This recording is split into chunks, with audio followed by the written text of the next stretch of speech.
Epictetus once said, "It is not that some things are by nature good and others bad, but that judgments and opinions make them so."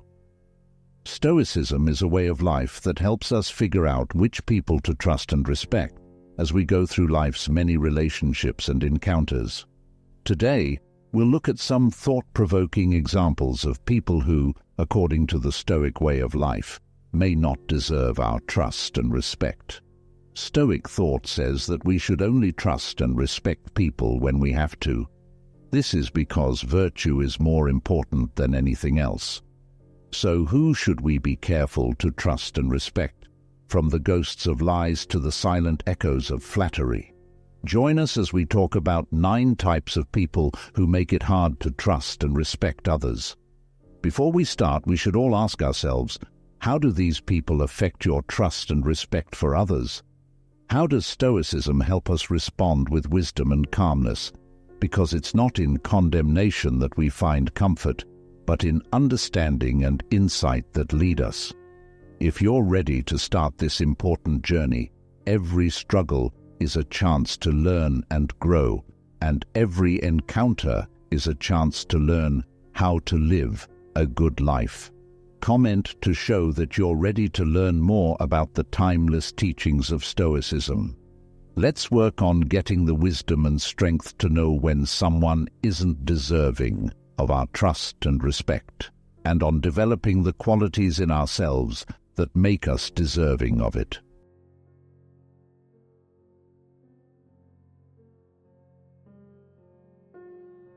Number 1. The Gossip Monger. In the web of human interactions, trust and respect are the most important threads. However, some people cut themselves off from the virtue of integrity by the way they act. For example, Clara was known for liking to gossip.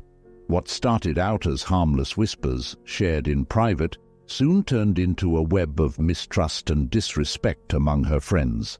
Clara, who had been a trusted confidant, found herself alone with her words no longer. Stoicism teaches us that our words should show what kind of person we are, and gossip goes against the Stoic values of honesty and respect for others. It tears down society, making people dislike each other and spreading lies. People who gossip lack self-control and don't care about other people's dignity, which are all things that go against Stoic principles. Epictetus, a Stoic philosopher, once said that we should care more about our character than our reputation, because our character is who we really are, and our reputation is just what other people think of us. He meant that gossip hurts both our character and our reputation, so we should take on the role of the gossip.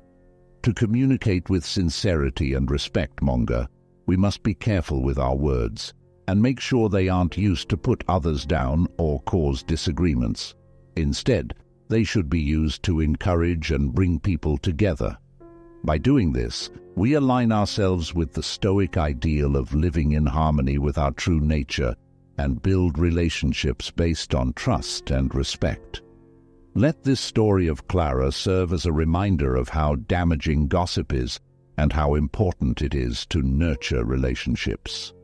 In the world of Stoicism, the way we say things is just as important as what we say when we want to live a good life. People often think of gossip as idle chatter, but it has a big impact on relationships and social interactions. The main character in this story, the Gossip Monger, stands for how stories and hearsay spread through communities.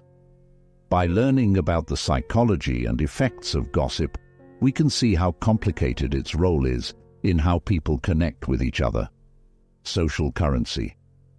Rumors are a form of social currency that people use to make friends, move up in social groups, and show their power. The gossip monger uses this currency to make money by using knowledge to change people's minds and relationships. Why people gossip? People naturally like to talk about other people because they are curious, they want to make friends, and they want to improve themselves. The gossip monger takes advantage of these drives by spreading stories to further their own goals or meet their own emotional needs. Changes in relationships. Gossip can make people feel closer to each other by encouraging them to share knowledge. But when used intentionally or irresponsibly by the gossip monger, it can also break down trust and relationships. Cultural and organizational dynamics. Gossip is common in many places, like schools, workplaces, and neighborhoods. It shows how cultural norms and power systems work.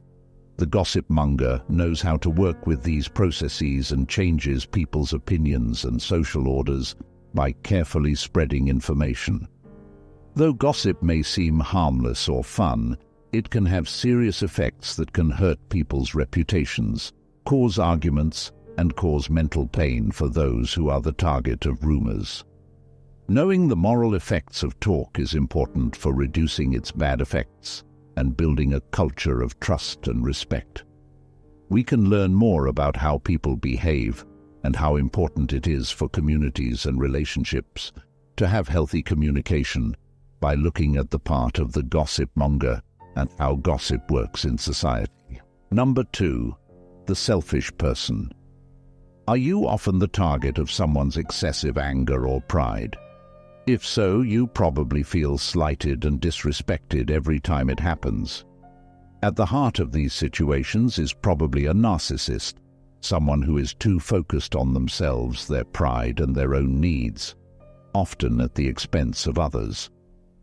We see narcissism as more than just self-love. It's an inflated sense of one's own worth and a desire to always be the center of attention. The narcissist wants to be admired and doesn't care about other people, which can cause trust and respect to break down. Think about Damien's story. Damien's narcissistic tendencies slowly broke down trust between him and his friends. Damien always wanted to be the star and rarely acknowledged other people's work or feelings. He needed to be validated all the time and couldn't celebrate other people's successes, which made him lonely over time.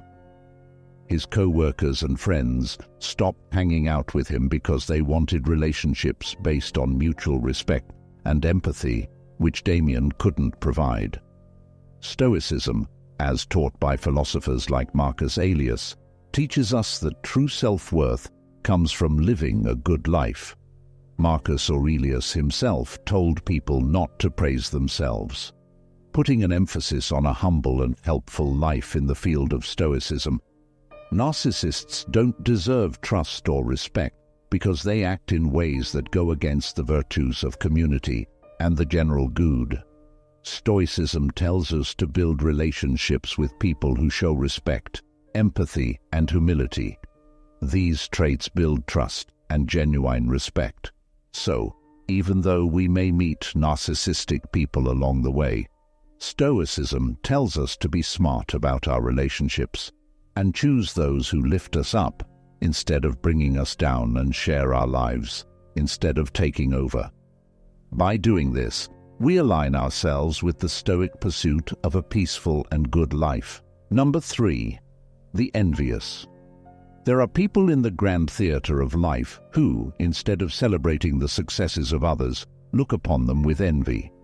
To spot an envious person, watch how they respond to the successes of their peers.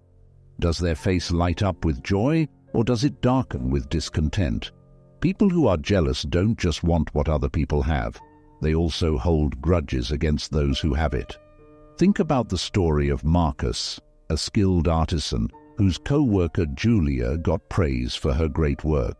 Instead of sharing Julia's happiness, Marcus was filled with envy and put down Julia's achievements, which made their peers unhappy. Marcus's actions, which were motivated by jealousy, not only put him on his own, but also caused conflict in their community. Stoic philosophers who had deep understanding of how people behave warned us about how harmful envy is. One of the most respected speakers in Stoicism said it so well: "If you're feeling jealous, it can eat away at your soul, making you care more about other people's success than your own. This can make you less happy and more focused on your own virtues. So, envy doesn't just ruin our relationships.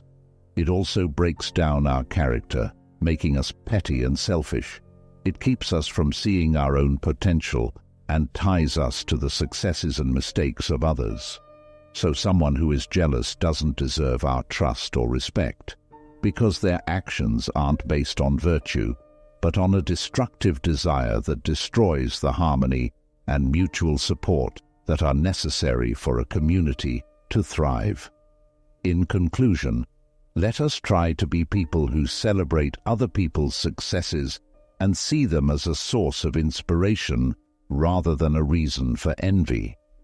By doing this, we align ourselves with Stoic principles and build a community of, have you ever been around someone who was jealous? What did you do to keep them from bad influencing your life? Tell us in the comments. Envy is a complicated feeling that happens when we see other people with something we want but don't have. It can be anything from mild jealousy to extreme anger, and it can have big effects on our relationships and mental health. Understanding what envy is and how it works is important for getting along with others and growing as a person. 5 things you should know about the envious. Definition and signs. Envy is an unpleasant emotion that comes from wanting something that someone else has accomplished or is good about them.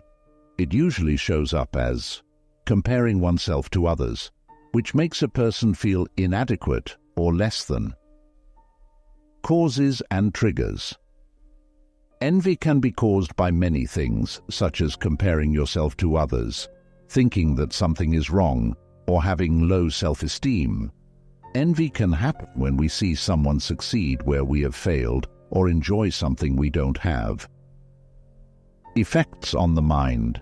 Being envious can be bad for your mental health, causing more stress, worry, and even depression. Comparing yourself to others all the time and feeling bad about yourself can hurt your confidence and stop you from growing as a person. Social dynamics.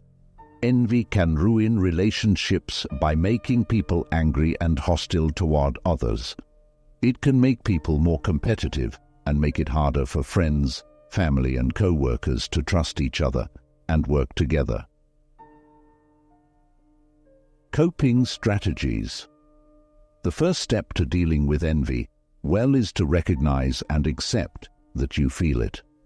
Feelings of envy can be lessened by being thankful for what we have, focused on our own goals and successes, and showing empathy for others. Having self-confidence and a good view of yourself are also important for getting over envy and making relationships better. To encourage empathy, kindness, and personal growth, it's important to understand what envy is and how it works.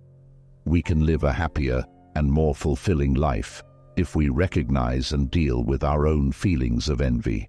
Number 4, the always critic. Meeting mentors who help us grow and be good people is a blessing in life. These people, along with their helpful criticism, pave the way for us to become better people. But it's important to tell the difference between real advice and the noise of constant criticism. Not all people who criticize are teachers. Some are just critics who don't offer much in the way of solutions. Perhaps you know someone who is quick to find flaws but slow to give help. This person is the perpetual critic. If someone is always criticizing others without thinking about how their words might affect others, they are likely to say hurtful things that aren't meant to be hurtful. The Stoic philosopher Epictetus says that criticism can be seen through the lens of Stoicism, which is based on personal growth and resiliency. Don't explain your theory, live it. This message tells us to pay attention, less on the voices of constant critics outside of us, and more on our own internal compass of morality and reason. A constant reviewer who looks for faults all the time without trying to make things better doesn't fit with Stoic values. If we let these people's words sink into our minds, they can not only stop us from growing, but they can also destroy our sense of peace and self-worth. This means that while constructive criticism can help us grow, the constant criticism often lacks the substance that leads to improvement. It is very important to understand this difference. Accept criticism that pushes you to be good and do your best, and learn to let negative criticism fall off like tree leaves, leaving you unaffected. Let's look for leaders who are sincere and have a purpose, and remember that respect and trust are earned by being constructive, not destructive. By living by Stoic principles, we not only protect ourselves from the unhelpful criticism of the perpetual critic, but we also take an oath that is marked by growth, resilience, and virtue. Number 5. The manipulative individual. Alex lived in a noisy neighborhood. Alex initially drew a lot of attention with his charisma and charm. However, Alex was also very manipulative and often tried to get his way in conversations and situations at other people's cost. Over time, Alex became more and more manipulative. He spread false rumors to sway a group decision or faked distress to get sympathy and avoid taking responsibility. Slowly, people in the community who were once honest and trusting began to see the trends. Alex's deeds rarely matched what he said, and things always seemed to be set up to help him. Alex lost friends and respect. As trust faded, invitations dropped, conversations got shallow, and Alex's impact waned. In the end, Alex found himself alone, a stark contrast to the busy social life he used to have. Alex is a normal member of this group of people.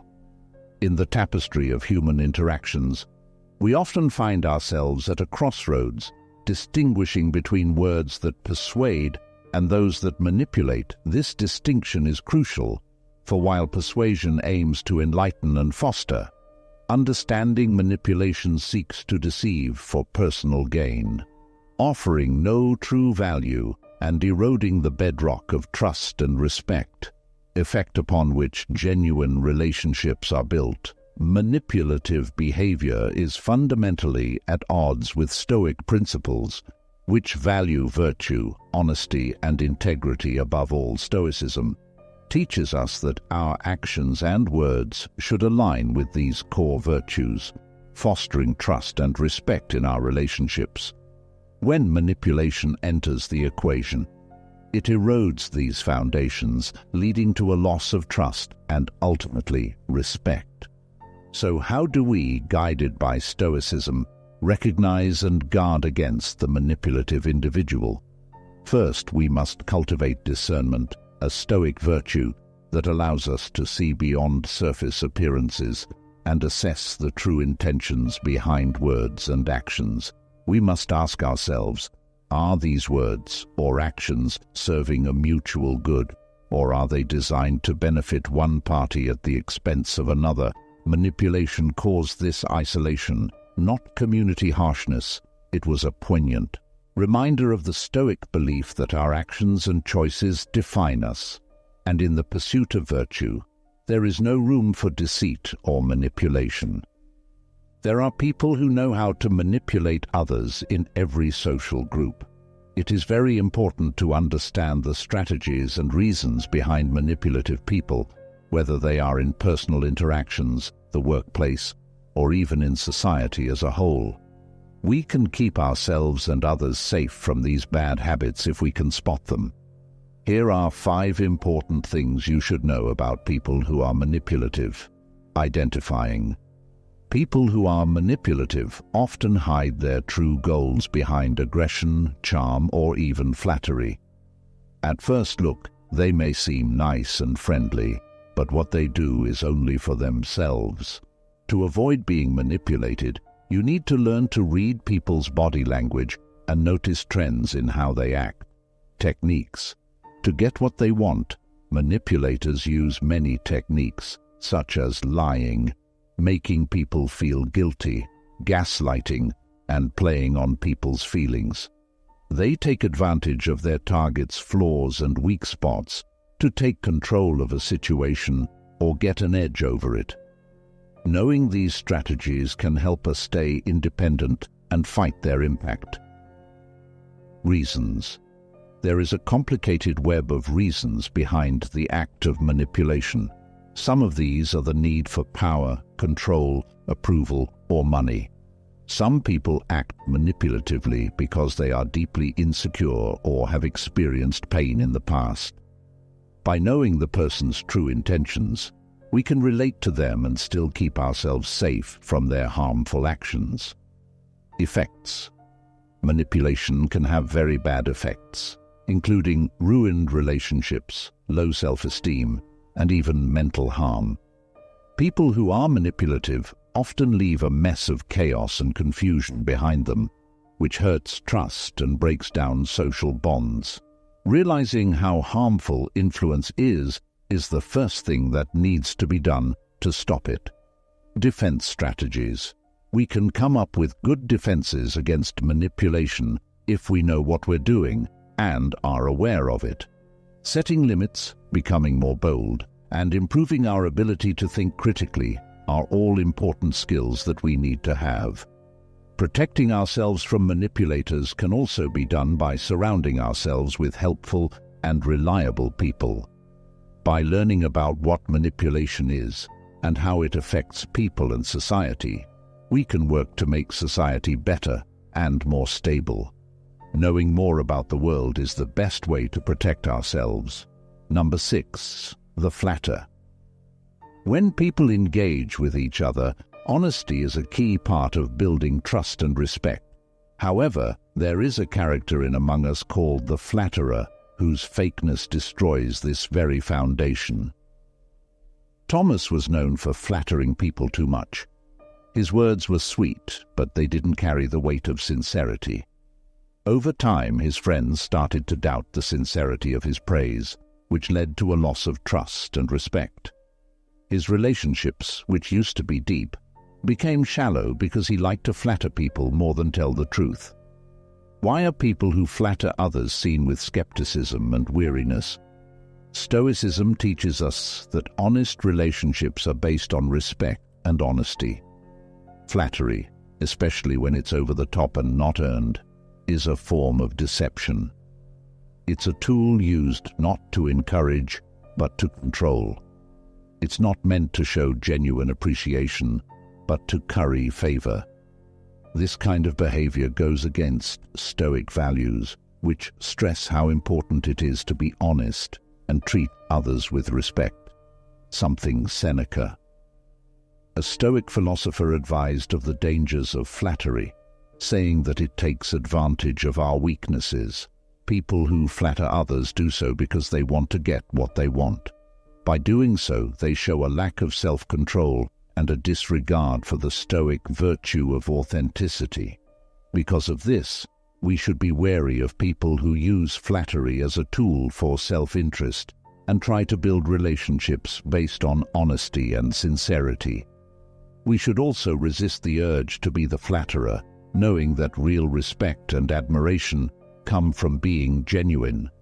The flatter is an idea that has been a part of human interaction for a very long time and in many different countries. With its sweet words and gestures, this subtle form of manipulation often seems harmless, but it hides ulterior intentions below the surface. It's important to understand how flattery works so you can get along with others, avoid being lied to, and tell the difference between real praise and sneaky influence. The illusion of affection. Flattery often looks like real love or respect, creating a false impression of warmth and appreciation, but it comes from wanting to get favor, power, or an edge over other people, which is selfish. Manipulation through ego stroking. A skilled flatterer takes advantage of the other person's weaknesses and fears to get them to do what they want or stay loyal. They make their targets feel like they owe them something by boosting their egos and stroking their fragile self-images. Feeding narcissism. Nice compliments feed the narcissistic ego and make them think they are better than others. The flatterer traps the ego in a web of flattery by giving them clever compliments and praise. This keeps the cycle of dependence and manipulation going. On the surface, flatterers are charming, but they are actually hiding a web of lies. They have ulterior goals and hidden agendas.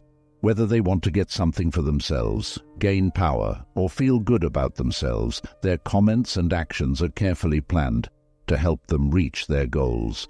Being aware and skeptical. Because people often hide their truth behind flattery, it is very important to develop awareness and doubt. You can stay clear and strong when dealing with flattery if you question motives. Tell the difference between genuine praise and calculated manipulation, and trust your gut. The play The Flatter shows how two-sided human relationships can be, with the lines between honesty and trickery, love and abuse being blurred.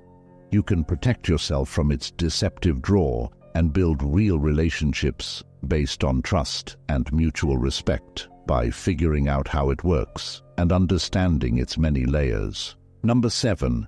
Who was hurt? In the grand story of our lives, there are people who always play the victim. These people often wrap themselves in a mantle of misfortune, not as a real cry for help, but as a way to get sympathy and avoid taking responsibility. They now go through life not as authors of their own fate, but as perpetual victims of circumstance, often taking advantage of other people's sympathy. Take Emily's case as an example. Emily's friends, who at first felt sorry for her, slowly become aware of this pattern, which makes them lose trust and respect for her. They realize that Emily's constant victimhood is not a situation, but a choice, a refusal to face life's problems with independence and responsibility. Epictetus, a Stoic philosopher, said, "It's not what happens to you that matters, but how you react to it." This shows us how important it is to be strong and in control when life gets hard. This wise saying supports the Stoic idea that we can control our character and how we react, even when we can't change the outside world. This means that the person who lives in victimhood and uses other people's kindness to avoid or win something is not being honest with themselves. Not at all like the stern man. Some of the virtues of courage, knowledge, and justice are behavior. Not only hurts personal growth, but it also breaks down the trust and respect that are necessary for healthy two-way relationships. In other words, empathy and support are important parts of our society, but they shouldn't be used by people who don't want to take responsibility for their actions. We need to talk to people who take on the role of victim. Persona with discernment provides support that pushes people to be responsible instead of letting them avoid it. By doing this, we uphold the Stoic ideals of personal responsibility and mutual respect, creating a community where trust is earned through genuine interaction and shared growth. Join the conversation in the comments below by telling us what kinds of people you're dealing with and how you're handling them. Number 8. The person who lacks empathy. Our relationships with others are made up of threads of empathy and understanding. Empathy is what lets us connect deeply with others, share in their joys and sorrows, and build a community based on compassion and a lot of respect.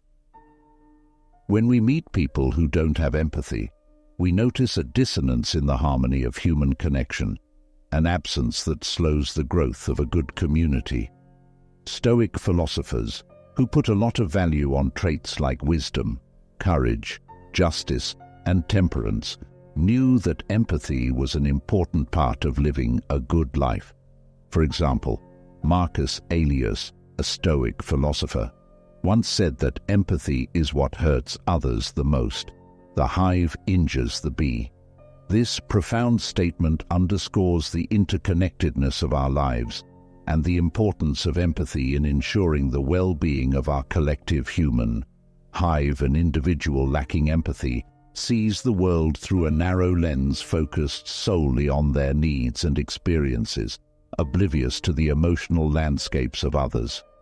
Such a person, detached from the joys and struggles of their fellow beings, fails to contribute to the fabric of a supportive and understanding community. Their absence of empathy not only isolates them, but also diminishes the collective capacity for compassion and shared human experience. Thus, it becomes clear that those who lack empathy, who are unable to step outside themselves to understand and share in the feelings of others, do not merit our trust or respect. Trust is built on understanding, and respect is cultivated through shared values and mutual regard, qualities that are fundamentally absent in those devoid of empathy. In conclusion, let us embrace the Stoic call to cultivate empathy, to extend our understanding and compassion beyond ourselves, and to contribute to a community where trust, respect, and virtue flourish. By doing so, we not only honor the Stoic principles, but also nurture a world where every individual is seen, heard, and valued, creating a tapestry of human experience rich with understanding and mutual respect. Empathy, or being able to understand and share another person's feelings, is a basic part of getting along with others and making friends. But this trait isn't present in everyone to the same degree. Some people have trouble understanding how others feel, which can make relationships and conversation hard. Understanding the person who doesn't have empathy is important for getting along with them and making relationships. That empathy, or being able to understand and share another person's feelings, is a basic part of getting along with others and making friends. But this trait isn't present in everyone to the same degree. Some people have trouble understanding how others feel, which can make relationships and conversation hard. Understanding the person who doesn't have empathy is important for getting along with them and making relationships that are healthier. Lack of emotional awareness. People who don't have empathy often have trouble recognizing or understanding how other people feel. It might be hard for them to understand how someone is feeling through face expressions, body language, or vocal cues. When this happens, they might not seem to care about or understand how other people feel. How hard it is getting along with others. Empathy is a key part of making and keeping relationships. If someone can't relate, it might be hard for them to connect emotionally with others. Both the person who lacks empathy and the people around them may feel lonely or alone because of this. Problems with communication. Empathy is important for good communication because it helps people see things from the other person's point of view and react in the right way. People who don't have empathy may find it hard to talk to others in a way that hits home. They might seem cold, uninterested, or even rude, which could lead to tension or conflict in encounters. Cognitive empathy versus affective empathy. It's important to tell the difference between cognitive empathy and affective empathy. Cognitive empathy means intellectually getting another person's point of view. Affective empathy means sharing and experiencing another person's emotions. Some people may be great at cognitive empathy, but not so good at emotional empathy, while others may have trouble with both. Possible causes and solutions. Not having empathy can be caused by many things, such as genes, parenting, or neurological conditions like autism spectrum disorder. It might be hard to change someone's natural level of empathy, but therapy, social skills training, and mindfulness techniques can help people become more empathetic and improve their relationships with others. To understand someone who doesn't have empathy, you need to have empathy yourself. We can connect and understand them better if we treat them with patience, kindness, and a desire to see things from their point of view. Number 9. those who judge. What do you think of when you hear the word judgment? In its simplest form, judgment is an opinion or conclusion about someone or something. But when it comes to human behavior, being judgmental means making a snap, often negative assessment of others without fully understanding their situation or character. Sarah, who is proud of her discerning eye, sees Peter's simple outfit at a community gathering and decides right away that he lacks sophistication and taste. She says this out loud enough for whispers to start, which makes Peter look bad and turns off people who think her judgment is unfair. Why then, you might ask? Do people who judge quickly not deserve our respect or trust? Stupidity comes from understanding, not judging on the surface. It says that each person, with their own set of problems and experiences, deserves our understanding, not our judgment. Epictetus, a Stoic philosopher, once said that we have 2 ears and 1 mouth so that we can listen twice as much as we speak. This shows how important it is to listen and understand before forming an opinion. Sarah doesn't follow this advice because she judges others. As a result of their lack of insight, which is necessary to earn trust and respect, their decisions do not lead to growth or understanding. Instead, they spread negativity and division. It is normal to have views. Stoicism tells us to be careful, have empathy, and really understand how complicated people are.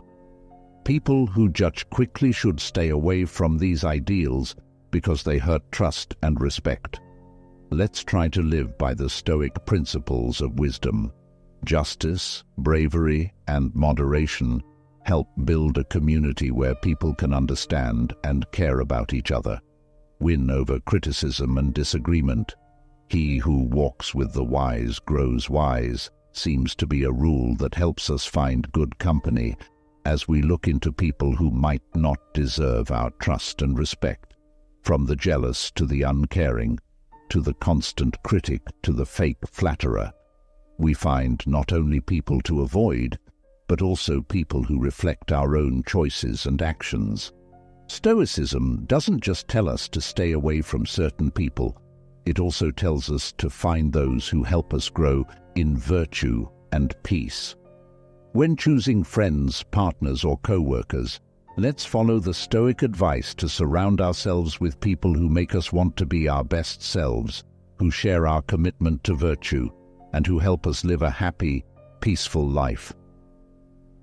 Remember the counsel of Marcus Aurelius: the company of just and righteous men is better than wealth and a rich estate.